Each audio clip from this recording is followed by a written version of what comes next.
Bonjour Elodie, Bonjour merci Marine. d'être avec moi aujourd'hui pour ce hors-série spécial été dans lequel on va aborder l'organisation qu'on met en place quand on a un business et que c'est l'heure des vacances. On va discuter ensemble un petit peu de ton organisation, de ce que toi tu mets en place et puis des meilleurs conseils que tu pourrais nous donner, pour, une bonne organisation, en tout cas une organisation qui est sereine. Parce qu'il y a autant d'organisations qu'il y a d'entrepreneurs. Chacun, peut trouver la sienne et mettre en place, vraiment quelque chose qui lui correspond. Mais en tout cas, quelque chose qui permet d'être serein, dans son quotidien. Est-ce que tu peux commencer par te présenter? Avec plaisir. Alors déjà, merci pour ton invitation, Marine. Je suis donc Élodie Lenné. Je suis fondatrice de l'agence Au cœur de ma maison. Je suis architecte d'intérieur spécialisée en optimisation d'espace et je suis décoratrice également. Donc j'interviens chez mes clients qui ont une problématique sur un aménagement quelconque, besoin d'espace, voilà, d'avoir une pièce en plus, mais sans avoir à agrandir la maison. Donc, je suis là pour optimiser vraiment chaque mètre carré. Et le plus important, en fait, c'est remplir vraiment un cahier des charges avec le client pour que je puisse le connaître parfaitement. Je dois faire partie un peu de leur famille, voir comment ils circulent dans leur intérieur pour répondre au mieux, en fait, et pour leur proposer un projet qui soit vraiment adapté à leur mode de vie. Je dis leur parce qu'il n'y a pas que les adultes, il y a aussi les enfants, voilà, même les invités, les gens qui viennent. Il faut voilà, essayer de prendre tout ça en compte. Et c'est mon job voilà, depuis bientôt 2 ans. Super. Voilà. Et alors, comment tu es organisée dans ton quotidien, on va dire, habituel? La vie de tous les jours, qu'on puisse bien comprendre la différence entre ton quotidien et les moments un peu exceptionnels des vacances. Alors, c'est vrai que mon quotidien est assez rythmé par mes filles, puisque j'ai trois filles aujourd'hui qui sont à l'école toutes les trois. Et c'est vrai que ma journée est très rythmée par rapport à leur rythme, justement. Donc, je les amène à l'école le matin. Donc, ma journée commence en gros vers 9 heures, où je peux vraiment être devant mon ordinateur et être productive du coup. Elle mange à la cantine, donc ça, il n'y a plus de souci. Je travaille toute la journée et je vais les chercher du coup à 16h30. Donc là, je fais ma pause parce que c'est pareil, je mange sur le pouce pour vraiment optimiser au mieux ma journée. Et à partir du moment où elle rentre à la maison, on fait les devoirs, le goûter, et puis après, voilà, s'enchaîne le rythme familial classique, ce qui fait que je me remets très souvent au travail vers 21h et je me redéconnecte. Voilà, ça dépend des fois. Des fois, je peux bosser jusqu'à minuit, voilà, en fonction en fait de la charge de travail que je peux rencontrer. OK. Donc tu as une organisation plutôt, on va dire, à la journée, c'est-à-dire vraiment tu commences du matin au soir sans forcément trop de coupures et une organisation assez chargée finalement puisque tu te remets au travail, après le coucher des enfants. Quand il y a besoin et il y a souvent besoin, je me reconnecte en effet le soir. Ouais. Est-ce qu'aujourd'hui, dans ton quotidien de chef d'entreprise, tu délègues une partie de tes activités à des prestataires, à des personnes avec qui tu pourrais, nouer des partenariats? Alors, très rapidement, j'ai voulu, faire tout toute seule parce que, je me suis dit: «Bah, voilà, par rapport à mon chiffre d'affaires, je veux, voilà, avoir un salaire, convenable». Donc, voilà, j'étais partie, en me disant: «Je vais tout faire, je vais y arriver». Donc avec 3 enfants, c'est un peu plus compliqué. Donc j'ai délégué en effet, la partie en fait, les choses qui ne sont pas créatives ou qui n'ont pas de plus-value pour moi. Donc, ça va être la partie Mmh. book, puisqu'à chaque fois, je remets un book à mes clients qui explique vraiment le processus du cheminement qu'on a eu ensemble pour créer les plans. Donc tout ça, je le fais, je délègue. Voilà, c'est vraiment la mise en page de mes books qui est le plus fastidieux pour moi et donc que je peux plus facilement déléguer. Mes parties réseaux sociaux aussi, j'ai délégué ça du coup à une community manager assez rapidement parce que pareil, c'est pas quelque chose qui m'attire spécifiquement et je suis pas très réseaux sociaux, donc voilà, j'ai pu avoir de Ouais. l'entraide sur ces deux choses-là. Et OK, donc donc c'est plutôt des aujourd'hui, excuse-moi, aujourd'hui, en fonction de l'activité que je vais avoir, en effet, je vais solliciter ces personnes-là si je ne peux pas faire moi toute seule. Ouais, donc c'est des relations, on va dire longue durée. C'est vraiment un partenariat que tu as mis en place et du coup des personnes que tu sollicites régulièrement? Oui, ça sera toujours les mêmes, enfin, c'est toujours les mêmes personnes en effet. Après, en fonction de l'activité, c'est ce que je te disais. Mmh. Si parfois j'ai juste un projet, bon, ça je peux faire sans problème le book par exemple. Par contre, il arrive et là, enfin, je suis en pleine période où voilà, j'ai plusieurs clients en même temps. Et voilà, pour optimiser mon temps, pour être plus productive, bon bah voilà, je délègue. Oui, oui, très bien. Et alors, justement, pendant les périodes de vacances, donc on comprend que comme tu as 3 enfants, ça va être essentiellement les périodes de vacances scolaires, pas forcément à d'autres moments dans l'année, mais ces périodes, un peu plus exceptionnelles avec des rythmes particuliers, comment tu les gères? Comment tu les vis? Alors, c'est pareil, il y a eu un avant-après. Un avant, oui, je peux tout faire, donc je peux gérer les vacances des enfants, plus je peux gérer mon activité sans aucun problème et c'est un leurre. Parce qu'en fait, à vouloir être partout, en fait, j'étais nulle part et donc du coup, période très stressante, et puis du coup, enfin rien de productif de toute façon. Donc, je suis un peu revenue là-dessus, c'est-à-dire que j'ai la chance d'avoir ma belle famille et ma famille, donc du coup, qui prend mes enfants du coup pendant les vacances une certaine période. Donc voilà, au moins je les ai pas. Et à ce moment-là, par contre, je travaille vraiment à 200%. Je fais tout ce que je peux. Et puis sur les périodes où les filles sont à la maison, c'est vrai que voilà, quand je peux, je les mets pas au centre de loisirs. Donc là, c'est une organisation par rapport à leur rythme de vie aussi. Donc je Mmh. vais travailler le matin quand elles sont pas encore levées. Je vais travailler pendant la sieste de ma plus petite, où les deux grandes sont plus autonomes, et je vais travailler là vraiment le soir. Donc là, je peux travailler vers voilà, à partir de 18-19 quand mon mari rentre du travail. Et là, en effet, ça peut aller à des heures pas très convenables, mais, mais c'est un rythme de vie voilà, que moi j'ai choisi parce que je veux vraiment profiter de mes filles. Et c'est comme ça que je le vois. Après, voilà, mes rendez-vous clients, j'essaye au maximum de ne pas les prendre pendant les vacances scolaires. Mmh. Alors là, je parle vraiment des vacances hors vacances d'été. Parce Ouais. que vacances d'été, j'ai une autre organisation, je pense qu'on y reviendra après. Mais voilà, là, vraiment les vacances classiques où c'est les 15 jours, j'arrive à m'organiser comme ça. OK. Et tu choisis pas, par exemple, de couper certaines journées et de te dire, voilà, peut-être, je sais pas, lundi, mardi, elles sont avec, leurs grands-parents et jeudi, vendredi, elles sont avec moi et ces jours-là, je ne prends, absolument pas de travail, de charge mentale liée à mon activité professionnelle. Je les dédie à mes enfants, même le soir, une fois qu'elles sont couchées. Alors, il y a au moins en effet 2 jours maximum dans la semaine où je ne me connecte pas, où je ne travaille pas. Je fais toujours un peu de petits dessins, mais ça c'est aussi voilà, du loisir, donc j'aime beaucoup dessiner, donc je dessine. Mais par contre, voilà, c'est les 2 jours où en effet je ne vais pas aller sur ma boîte mail, je vais pas aller au bureau. Voilà, parce qu'en plus mon bureau est chez moi, donc c'est pareil, c'est pas facile non plus. Hein. C'est un autre sujet. Mais voilà, en tout cas, en effet, je passe 2 jours vraiment pour elle et le reste, je m'organise comme je viens de l'expliquer. Ouais, d'accord. Et alors, tu nous disais que l'été, c'était une organisation un petit peu différente parce que là, tu te prends un moment, vraiment de coupure? Alors, le premier été où j'ai vécu en tant qu'entrepreneur, je me suis interdit, entre guillemets, de prendre des congés en me Ouais. disant qu'est-ce que vont dire les clients, il faut que je sois réactive, je dois être voilà, à leur demande, tout ça. Donc voilà, je me suis dit que non. Et la grosse erreur, puisque une année complète sans vacances, et en tout cas, enfin voilà, sans penser à autre Sans chose aussi, c'est surtout coupure, ça en ouais. fait, exactement, sans cette coupure mentale, hein, c'est vraiment ce Mmh. qu'il faut. Moi, en septembre, j'étais complètement essoufflée, alors que normalement, c'est là où on reprend justement Bien des sûr. forces avec les vacances. Donc là, je me suis dit, ça va être compliqué. Noël a été aussi pareil, hein, j'étais partie sur le même optique, donc très, très essoufflée en fait. Et là, je me suis dit, je vais pas tenir. Mmh. Donc clairement, la deuxième période estivale, du coup, ça a été net. J'ai mis un message d'absence directement sur ma boîte mail.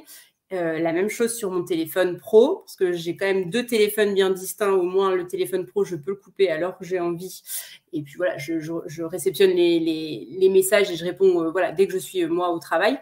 Mais j'ai vraiment là fait une vraie coupure. Et là, j'ai vraiment vu la différence parce que plaisir d'y retourner en septembre. Voilà, rien à voir du coup avec le premier été. Ouais, ouais, ouais.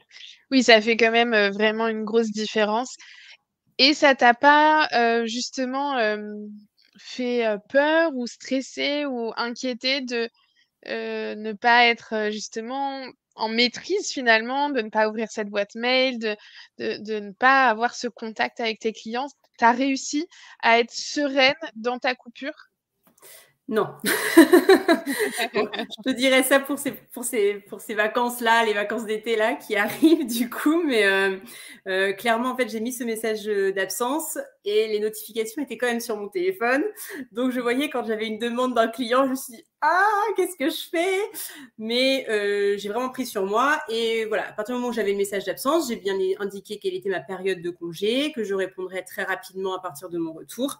Les gens l'ont très bien entendu et donc voilà, j'ai répondu, j'ai vraiment voulu, parce qu'en fait je me suis dit, même s'il y a un message d'absence et si je commence à y répondre, du coup ça va être un peu porte ouverte à, et donc voilà, je me suis dit, voilà, je regarde de temps en temps mes mails quand il y a la notification, je vérifie s'il n'y a pas une urgence, on ne sait jamais, mais après, c'est ce qu'on dit très souvent, hein, je sauve pas des vies, hein, je suis architecte d'intérieur, donc voilà, il n'y a pas vie ou mort, donc je peux prendre 3 semaines en vacances. Normalement, il n'y a pas de grosse urgence spécifique.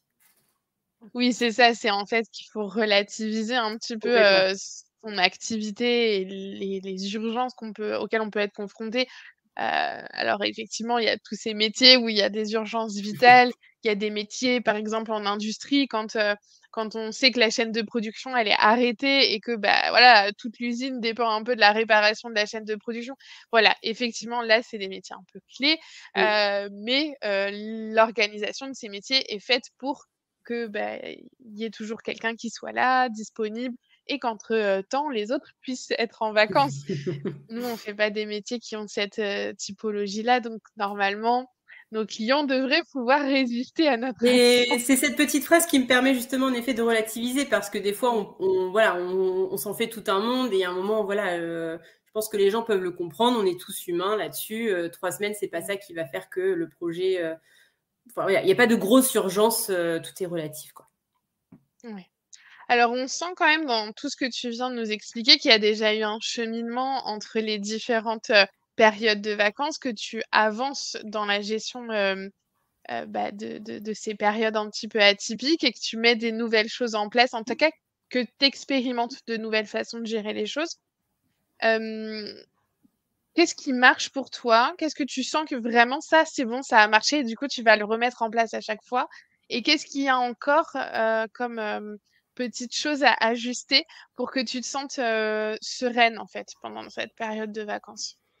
Alors, une semaine avant d'entamer, les 15 jours de vacances scolaires, où là, c'est toujours un peu flou, en fait, Mmh. je fais un planning vraiment sur les 15 jours et quand je dois prendre rendez-vous, avec des clients, d'office, voilà, je leur explique que sur les 15 jours qui vont venir, moi, j'ai pas de dispo spécifique, sauf vraiment, encore une fois, s'il y a vraiment urgence, s'il y a un cas, voilà. Mais en tout cas, je prends le moins de clients, enfin de rendez-vous clients, possible pour justement être quand même présente à la maison. Donc ça, Ouais. ce planning de la semaine d'avant les vacances, voilà, qu'est-ce qui me reste à faire? Qu'est-ce que je dois faire pendant ces 15 jours? Voilà, toujours les priorités à mettre en avant. Et les priorités, en fait, bah, moi, c'est ma vie de famille. Donc clairement, mon agenda, je mets d'abord les jours où je vais avoir mes filles et pas mon travail, en fait. Et ça, c'est ce Mmh. que j'ai fait là, il n'y a pas si longtemps que ça. Et c'est en adéquation avec ce que je veux faire. C'est aussi pour ça, voilà, j'ai décidé voilà, voilà, de me reconvertir, en fait. Donc, l'idée, c'est vraiment, voilà, mon agenda perso, voilà comment il est rempli sur ces 15 jours. J'ai des creux. Bon, bah voilà comment moi je peux remplir avec les projets clients, avec voilà aussi mon travail d'entrepreneuse, hein, puisqu'il n'y a pas que les clients aussi, hein, il y a aussi son entreprise. Donc voilà, tout ça après, je mets ça sur papier et ça me permet d'avoir vraiment mon fil conducteur sur les 15 jours. Donc ça, je le recommande et c'est vraiment, ça me permet d'avoir une vision aussi et pas de me dire, oh, j'ai ça à faire, ça à faire, ça à faire. Voilà, au moins je sais où je vais sur ces 15 jours. Bien sûr, c'est beaucoup plus light que quand c'est une semaine classique, mais je sais, c'est déjà cadré et voilà. Donc ça, c'est ce que je fais et ce que je suis très satisfaite de ça. Quelque chose à améliorer, ce qui est, je pense, qui serait idéal, mais après, c'est vraiment un côté famille, c'est de mettre mes filles au centre de loisirs. Parce que je fais tout pour qu'elles soient à la maison, tranquilles, à se lever à l'heure qu'elles veulent, et j'ai quand même on s'ennuie Donc voilà, peut-être que le centre de loisirs, et je sais que ça serait une bonne option, mais voilà, j'essaye de faire du 50-50 ou voilà, une demi-journée voilà, où je peux en gros vraiment travailler, une demi-journée où je suis avec elle. Donc à améliorer par rapport à ça, à arriver à bien équilibrer ma vie de famille et ma vie pro quand c'est les vacances scolaires. Ouais. Donc là, tu as encore besoin d'expérimenter un petit peu sur ce côté-là Exactement. pour trouver le bon équilibre qui te corresponde à toi. Ouais, vraiment. OK. Et donc on a parlé un petit peu de la délégation que tu avais mis en place. Est-ce que pendant les vacances, tu continues de la même façon ou justement tu te décharges un petit peu plus sur tes prestataires en leur donnant un petit peu plus de choses à faire pour, bah, toi justement alléger un petit peu ton quotidien? Alors, pendant les dernières vacances estivales, en fait, j'ai pas eu besoin parce que c'était une période calme pour moi, donc j'ai pu très bien travailler en amont et faire un break. Par contre, je ne me défends pas de pratiquer en effet toujours, enfin voilà, de déléguer en tout cas certaines parties pour ces vacances-là qui arrivent. S'il y a besoin, je veux surtout pas mettre en effet mes projets, tout ça en stand-by pendant 3 semaines. Donc, je sais que je peux compter sur, en effet, mes prestataires. Il n'y a aucun souci là-dessus. Donc, je le ferai s'il y a vraiment besoin. Pour l'instant, voilà, Ouais. j'ai pas été confrontée à cette problématique.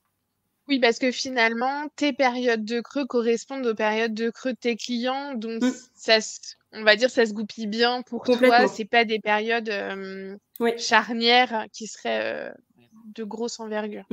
Mais ce qui est aussi une bonne solution d'avoir des partenariats à long terme, c'est que des personnes avec qui tu travailles habituellement, qui te connaissent déjà bien. Donc, si au pied levé, il fallait que tu puisses leur déléguer un peu plus, ça pourrait se faire de manière très naturelle et Exactement. toi te décharger une partie de ta charge de travail. Tout à fait, oui, oui, parce que là-dessus, on partage ensemble un drive en commun. Hein, donc, du coup, voilà, on sait, elles peuvent voir en effet l'avancement de mon travail en temps réel si besoin. Donc, même, Ouais. enfin, je dis n'importe quoi, mais en effet, il m'arrive quelque chose, voilà, je tombe malade ou quoi que ce soit. Il y a vraiment un impératif dans mon agenda. Je sais que je peux compter sur elles. Là-dessus, c'est vraiment le gros avantage, en effet. Mmh. Oui. Donc ça, c'est en tout cas une béquille de sécurité que tu sais que tu as et sur laquelle tu pourrais te reposer Oui, voilà, si tu en avais besoin. complètement. Alors, on a bien saisi que ce qui marche pour toi, c'était du coup l'organisation et bah, en tout cas d'avoir prévu, d'avoir de la visibilité, ce qui te permet d'être efficace au moment où tu te mets à travailler. Mais quel conseil tu pourrais donner voilà, quelque chose qui marche bien pour en tout cas quelqu'un qui serait peut-être la toi de il y a 1 an et demi, qui tâtonnait encore un petit peu sur quelle est l'organisation qui marche. Le bon conseil que tu pourrais donner pour bah, trouver l'organisation qui marche pour soi. Alors, je dirais que des vacances ne sont pas faits pour des feignants. Au contraire. Non, mais c'est un peu ça, en fait. Je m'étais dit, oh là là, je suis entrepreneur, limite, j'ai pas le droit aux vacances, je dois être présente, je dois être réactive et tout. Et en fait, c'est tout l'effet inverse. Donc, je ne conseille pas aux gens qui se disent, je vais faire moite-moite, je vais travailler pendant mes vacances. Non, faut vraiment, vraiment déconnecter, même si c'est une fois dans l'année, il faut le faire. C'est vraiment important parce que tout rentre en compte en fait, même la vie familiale, mais la vie voilà, la vie perso, au travail, tout ça, ça va se ressentir et être essoufflé en milieu d'année, c'est pas top. Moi, j'ai de la chance, c'est vraiment vivre de ma passion, donc tous les jours avec plaisir, je travaille. Mais c'est important, voilà, pour le mental, pour tout, de vraiment se déconnecter. Donc, je pense qu'en effet, une organisation, c'est vraiment primordial. Hein. Donc, une bonne organisation en amont, prévoir, en effet, s'il y a des imprévus, que faire. Voilà. Enfin, en tout cas, faire une belle checklist de voilà ce que je peux faire avant mes vacances. Et puis, je pense que justement, ça permet aussi de libérer l'esprit aussi, parce que pendant les vacances, forcément, on y pense. Hein, c'est pas parce qu'on a déconnecté pendant 3 semaines qu'on se dit oh non, on n'y pense plus. Mais au fur et à mesure, voilà, il faut y partir vraiment en vacances sereinement, et c'est vraiment important de prendre le temps pour soi. J'allais dire aussi de prendre du temps pour soi, mais enfin, en tout cas, moi, ça m'arrive souvent. C'est au moment où je pense le moins à mon activité que me viennent le plus des nouvelles idées. Enfin, voilà, ça vient Complètement. stimuler la Mmh. créativité, ça vient stimuler énormément de choses. Et donc, c'est aussi effectivement faire la coupure pour revenir en forme, mais aussi pleine de créativité, d'envie, de nouvelles idées, de nouveaux projets. Et ça, c'est vrai que c'est en sortant, hein, finalement de son tunnel un peu du quotidien qu'on arrive à prendre ce recul et à avoir cette nouvelle vision finalement de son quotidien, de ses envies, de l'orientation qu'on a envie de donner à son business. Et ça, c'est hyper important. Complètement. Et du coup, on a trop hâte de retourner au bureau parce qu'on a envie de mettre en pratique ce qu'on a imaginé pendant. Mais complètement. Mais je suis pareil que toi Top. parce que c'est exactement ça. J'ai un petit cahier avec moi et du coup, j'écris mes idées. Et c'est vrai que quand je retourne, enfin, j'ai qu'une hâte, c'est d'y retourner pour mettre en action du coup. Exactement. Alors, ben, Élodie, on est déjà arrivé à la fin de notre échange. Merci en tout cas d'avoir partagé ta façon de t'organiser, tes bons conseils aussi, parce qu'on peut en noter plusieurs de bons conseils à la fin. Donc, merci pour tout ça. Et puis, du coup, je te souhaite un bel été et de belles Merci. vacances. À toi aussi.